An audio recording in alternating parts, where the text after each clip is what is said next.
Welcome to the deep dive. We're jumping right in today looking at a really interesting document you sent over.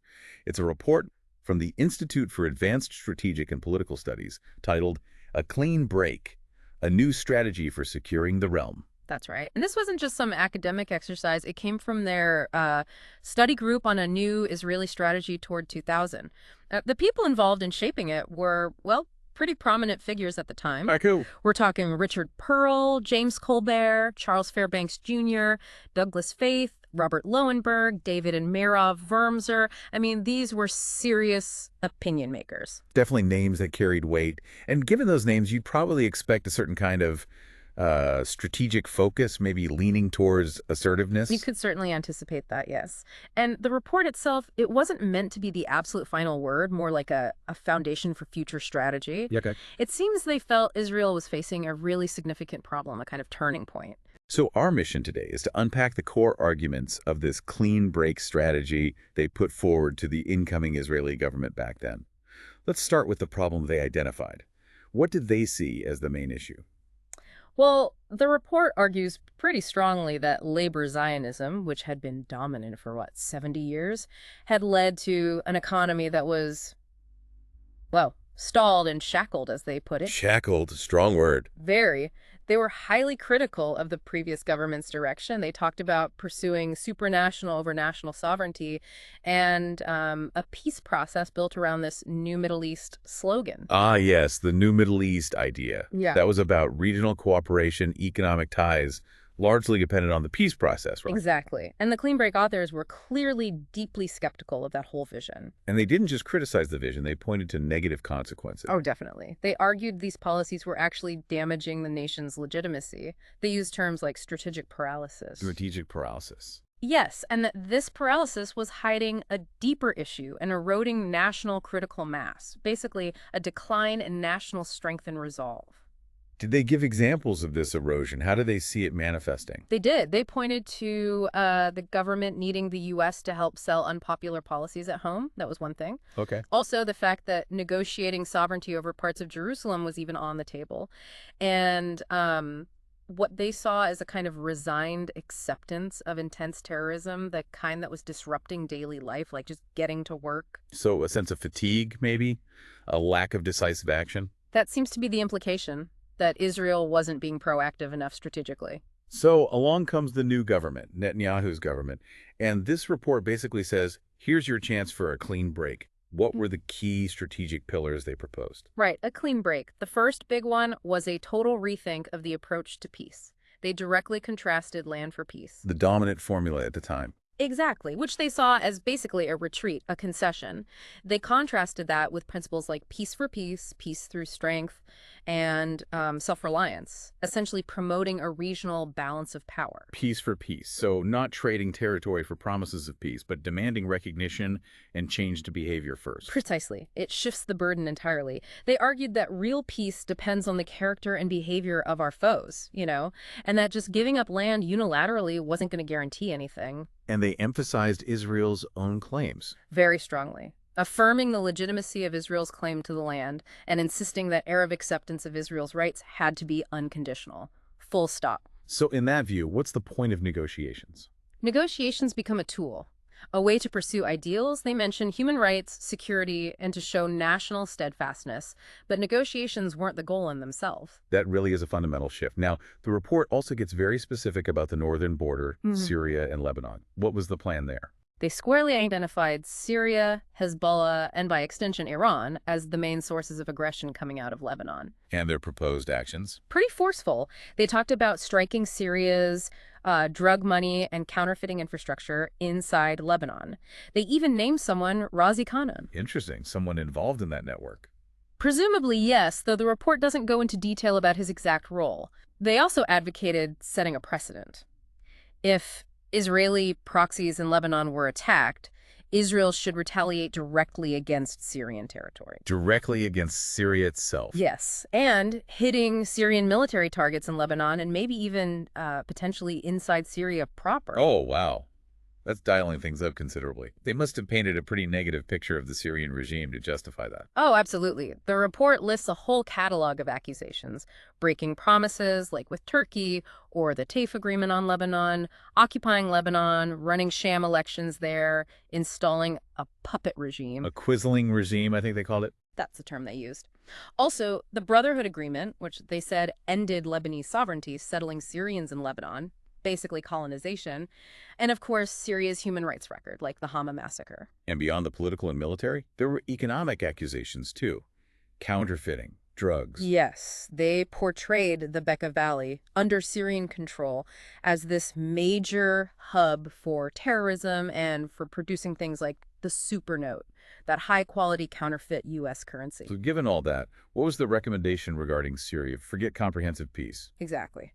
They recommended abandoning that goal. Instead, focus on containment, highlight Syria's WMD programs, and firmly, absolutely reject any land for peace deal involving the Golan Heights. Okay, so containment, not comprehensive peace. This seems to tie into their broader idea of moving towards a more traditional balance of power strategy. How did they see that working? The core idea was simple. Clearly distinguish friend from foe. And act accordingly. Right. They proposed working closely with Turkey and Jordan, the goal to weaken, contain, and maybe even roll back Syria's regional influence. Roll back Syria. And Iraq played a key role in this thinking. A huge role. They saw removing Saddam Hussein from power in Iraq as crucial for undermining Syria's ambitions. They even mentioned Jordan's interest in perhaps restoring the Hashemite monarchy in Iraq, which would inevitably create friction between Jordan and Syria. Absolutely. A natural rivalry. They noted Syria was already trying to destabilize Jordan. The thinking was Syria and Iran might actually prefer a weak Saddam just to keep Jordan down. So removing Saddam could really shake things up for Syria. That was the idea. Syria would be preoccupied, maybe even fear this new natural axis forming Israel, a new Iraq, Turkey, Jordan. They even hinted this could redraw the map, threaten Syria's own borders. And how did they propose supporting this new balance? What concrete steps for allies like Jordan? For Jordan, they suggested things like an early state visit by Netanyahu, a strong signal, providing real security assistance, encouraging U.S. businesses to invest there, making Jordan less dependent on, say, Iraqi oil. And using internal Lebanese politics. Yes, leveraging Lebanese opposition groups to make Syrian control over Lebanon more difficult. Broadly, it was about diplomatic, military, and operational support for Turkey and Jordan against Syria, even suggesting alliances with Arab tribes who were hostile to Assad's regime. There was also that intriguing point about King Hussein, the Shia in Lebanon, and Najaf in Iraq. Can you unpack that a bit? Right, that was interesting. They pointed out that historically, many Shia in southern Lebanon looked to the religious center of Najaf in Iraq, not necessarily Iran, for guidance. Okay. So the theory was, if the Hashemites, King Hussein's family, were back in control of Iraq and thus influential in Najaf, they could potentially use that religious connection to pull the Lebanese Shia away from Hezbollah, Iran, and Syria, because the Shia greatly respect the Prophet Muhammad's family, and King Hussein was a direct descendant. A complex, but potentially powerful lever. Let's shift to the Palestinians. The report also wanted a major change there, right? Yes, definitely a shift towards a much tougher stance. They stressed the need for hot pursuit Israeli forces going into Palestinian-controlled areas if necessary for self-defense. Hot pursuit. And what about existing agreements, like Oslo? Strict compliance was the demand. Close Orient House in Jerusalem, disband Jibril Rujub's security forces there. They even suggested a joint compliance monitoring committee, with the U.S. involved, to basically grade the PLO on things like security, human rights, financial accountability. So holding the Palestinian Authority to account, much like any other recipient of U.S. aid? Exactly that. The argument was that a repressive regime, which they implied the PA was becoming, couldn't be a reliable peace partner anyway. And if the PLO didn't comply? Then, according to the report, Israel had no obligations under Oslo. If the PLO couldn't or wouldn't meet its commitments, it simply wasn't a viable partner. End of story. That's a hard line. Did they suggest alternatives to Arafat? They did. They recommended looking for and cultivating alternatives to Arafat's power base. They noted Jordan might have some ideas on that front. And more generally, reward Arabs seen as friendly, promote human rights among Palestinians, and also do a better job integrating Israel's own Arab citizens. Okay, finally, the U.S.-Israeli relationship, another area targeted for a clean break. What was the thinking there? Well, the report's perspective was that previously, Israel often sought U.S. help mainly to overcome domestic opposition to land for peace policies. Using U.S. pressure internally. Right. And also to dangle incentives to get Arab states to the negotiating table. They argued this whole approach was risky, expensive, and put the U.S. in awkward positions. So what was the proposed alternative? A new kind of partnership based on self-reliance, maturity, mutual interests, not so narrowly focused on just the territorial disputes. Moving towards more strategic independence for Israel. That's the core of it. Emphasizing a shared philosophy, peace through strength, and Israel's own ability to defend itself. Which, they argued, meant no need for U.S. troops, not even on the Golan Heights. And economically. This was quite radical. They recommended an immediate stop to U.S. economic aid and loan guarantees. The idea was this would force Israel to undertake necessary free market reforms. Wow. Cut off economic aid? What about military aid? They suggested keeping military aid separate, at least for the time being, for specific security needs. But the economic break was meant to spur internal reform, liberalizing the economy, cutting taxes, privatization. They thought this would get bipartisan support in the U.S. Congress, mentioning figures like Newt Gingrich. But even with less financial dependence, they still saw room for strategic cooperation. Oh, absolutely. In fact, they saw better cooperation on shared threats, countering rogue states, terrorism. They specifically highlighted anti-missile defense cooperation as crucial to prevent nuclear blackmail. And they thought this kind of cooperation might actually help Israel politically in the U.S. Yes, that it could broaden support in Congress, maybe even help move the U.S. Embassy to Jerusalem.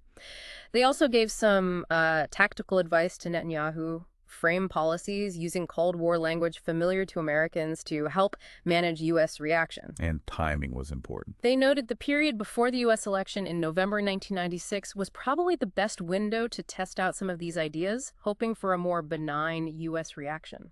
The report wraps up with this quite grand vision, doesn't it? Israel not just containing enemies, but transcending the conflict altogether. What did they mean by that? Well, they believed that Arab perceptions of Israel were negative, that they saw Israel as floundering, losing its identity, and that this perception actually invited attack and made peace harder. So the old strategy was actually making war more likely. That was their argument, that it was leading towards another major Arab-Israeli war. This new agenda, this clean break, was meant to signal the opposite: no more exhaustion, no more strategic retreat, reestablishing preemption, not just retaliation, stop absorbing blows without responding strongly. And the ultimate goal of reshaping the region was? To allow Israel to turn inward, to focus on rejuvenating its national idea, primarily through economic reform, and overcoming that sense of exhaustion they mentioned earlier. So true peace comes when Israel is strong internally. Exactly. Economically sound, free, powerful, healthy. Then it can transcend the conflict. They even quoted an Iraqi opposition leader who apparently stressed how important Israel's moral and intellectual leadership was for the whole Middle East. So just to recap quickly, this clean break report was arguing for a massive shift. Ditch land for peace, and strength. Get much tougher on Syria, actively build a new regional balance of power, take a very conditional approach to the Palestinian Authority, and redefine the U.S. relationship towards self-reliance and strategic partnership. That sums it up pretty well. It was undeniably a bold, perhaps controversial set of proposals, certainly generated a lot of discussion then, and still does now. It certainly does. And it makes you think, doesn't it? How do those strategies laid out back in the late 90s look against the backdrop of today's Middle East? What enduring questions does that vision for securing the realm leave us with?